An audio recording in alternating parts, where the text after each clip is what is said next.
Alright, this is what's been going on when I try to start my car. Put the key in the ignition.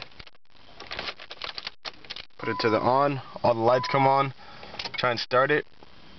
Everything goes dead. Take the key back. Take it out.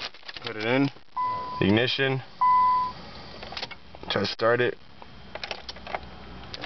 Let go. Take it back out. The alarm goes off.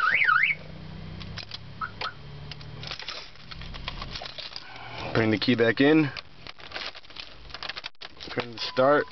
This also happens if I just leave it on the on. Turn the lights on. All the power goes out. Turn the lights back off. The power comes back on. Taking the key out. Put it back in.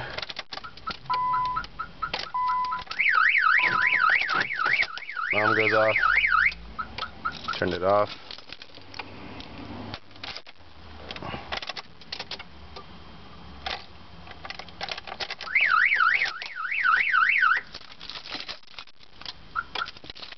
The alarm being disarmed.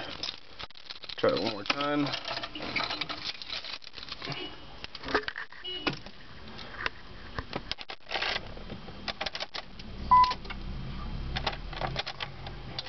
Take the key out. That's what's been happening.